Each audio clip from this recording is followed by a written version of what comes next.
One of the key voices on the subject since October the 7th, 2023, nearly 2 years ago, has been the UN Special Rapporteur on Palestine, Francesca Albanese. And she joins us now from Tunis, in fact. Thanks very much for being with us on the programme today. France, then, leading a series of countries at the UN to recognise a Palestinian state, preceded by other countries over the weekend.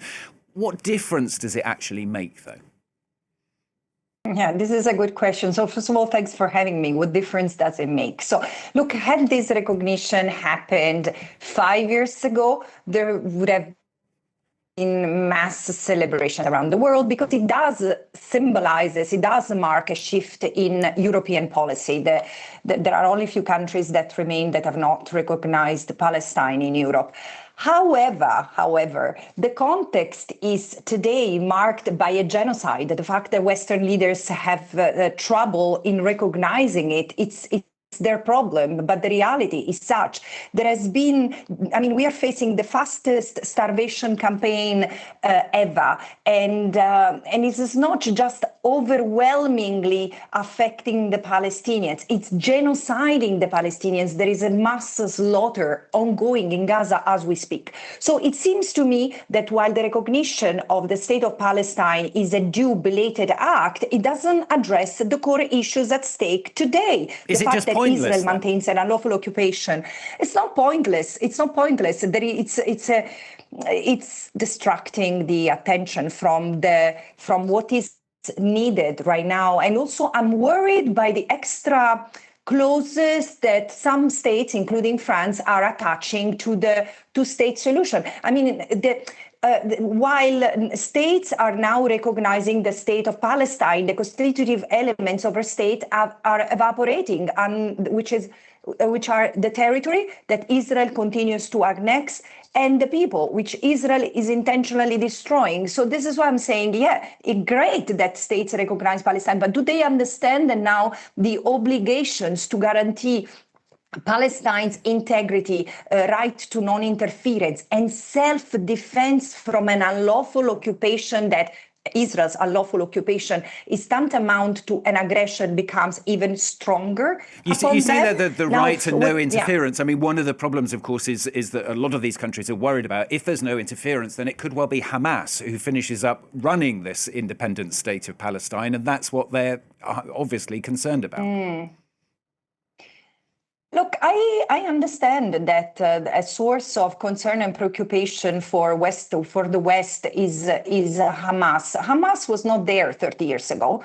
Hamas has been reigning with an iron fist over Gaza and over the population of Gaza, thanks to Israel's decisions, because for Israel it was very convenient to have Hamas there.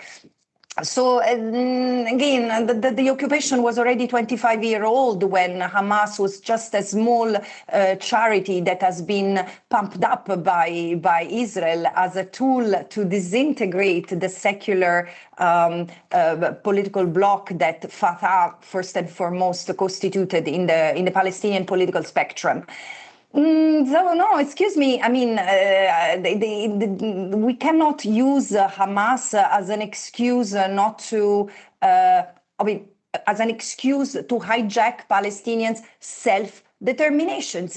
But at the same time, though, if Hamas, you say it's been built up by Israel, the fact is, though, that it does exist nowadays. If you forget about history and just think about the actual situation on the ground now, it does exist nowadays. And it was Hamas that was responsible for what happened on October the 7th, 2023.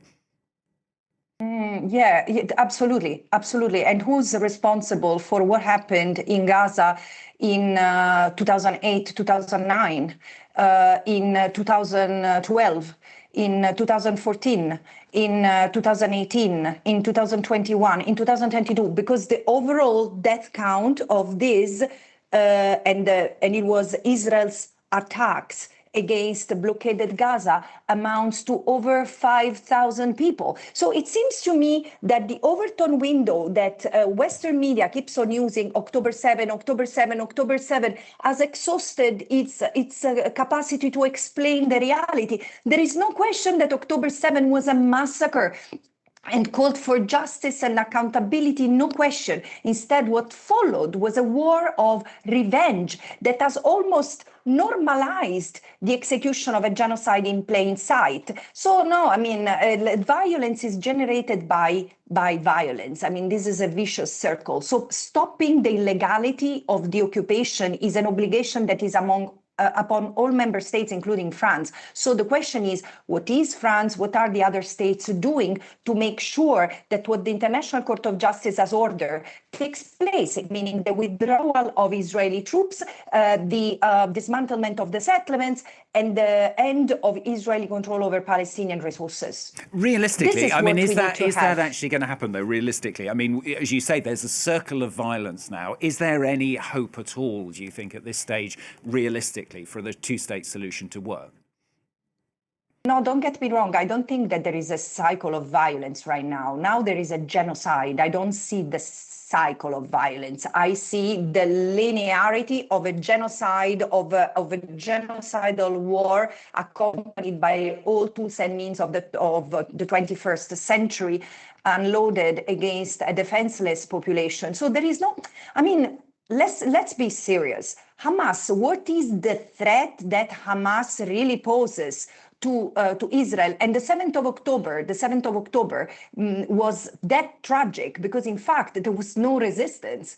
And the violence that had been mounted against the Israelis was epical, for sure, because epical was the oppression. Where were we when Israel was killing Palestinians as lambs? I mean, you know that during the period I've been a special rapporteur, May 2022 and October 2023, the 6th of October, 460 Palestinians had been killed by the Israeli army. Where were we? Really, we don't think that a people reacts and feels and suffers as a people. The Palestinians have been under Israeli oppression for longer than you and I can remember, before even you and I were born. So what do we expect? Again, Palestinians have the right to be free like the Israelis and any other person on earth. Palestinians have the right to be free, certainly, but I mean, it almost sounds like you're blaming Israel there for what happened on October the 7th, for not having enough security in place.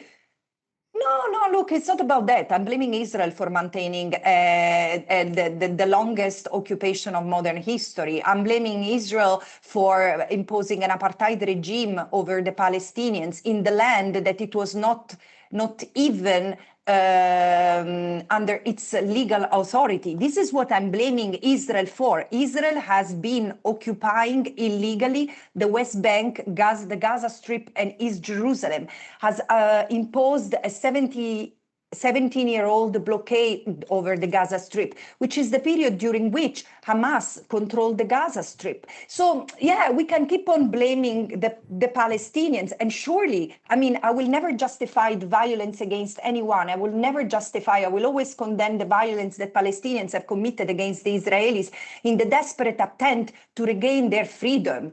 But there is a causality nexus that you seem intentionally wanted to ignore, the fact that no people wants to live under oppression.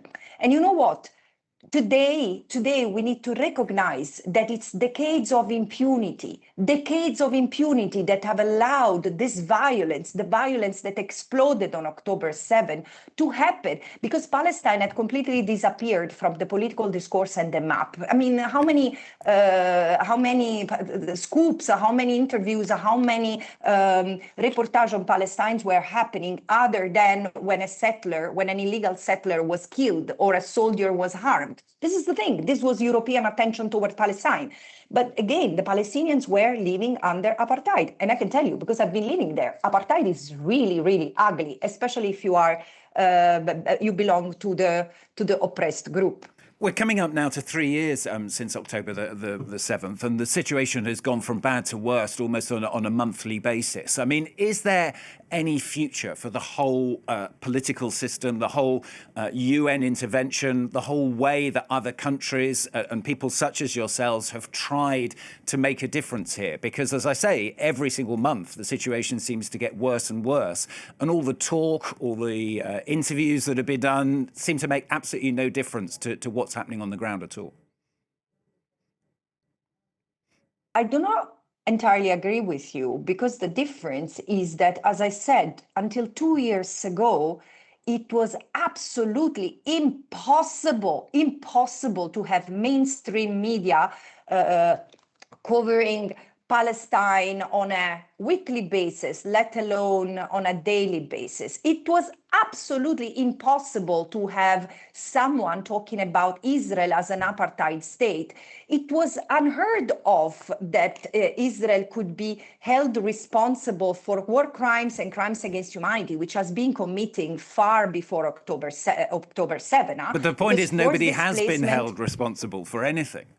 Yeah, and this speaks to the misery of a multilateral system which is premised upon human rights and justice. But in fact, states like yours and mine have contributed to crystallize that sense of impunity that has allowed Israel to continue the expansion of the colonies, to continue to forcibly displace the Palestinians, to segregate the Palestinians and subjugate them under an apartheid regime. However, things are changing. And are changing in a way that I see, if it works, sustainable, because it's from the ground, it's bottom up, it's people taking the street everywhere, even to the point of challenging their own governments. I mean, look at how illiberal Western democracies are appearing, charging journalists on counts of terrorism, arresting priests and elderly people standing against genocide. How destroyed is the image of Western democracies after this genocide. So in a way, Gaza has been, and Palestine has been, a revealer, putting us in front of the mirror and showing us who we are as individuals, as organizations, as societies, as professionals, and things are changing. The question is, how long will it take to make that conscience shift reflected in the political discourse? In Spain, this is changing. In Slovenia, this is changing. In the UK, France, it's changing. I mean, this recognition didn't come because all of a sudden the leaders of these countries became pious. I think it's because of the pressure from the ground and international pressure and criticism. And again, I mean, this is not the first genocide that happens in plain sight.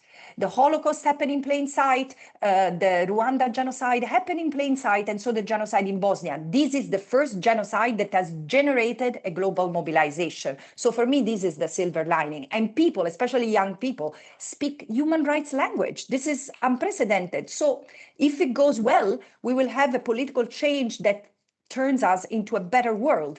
And it will have come at a huge sacrifice, surely, for the Israelis and the Palestinians.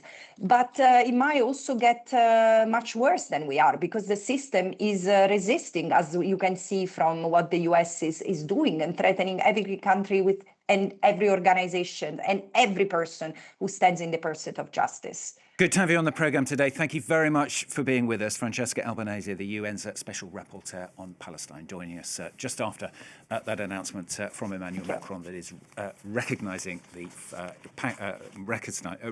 Palestine as a state. Thanks very much for being with us on the programme.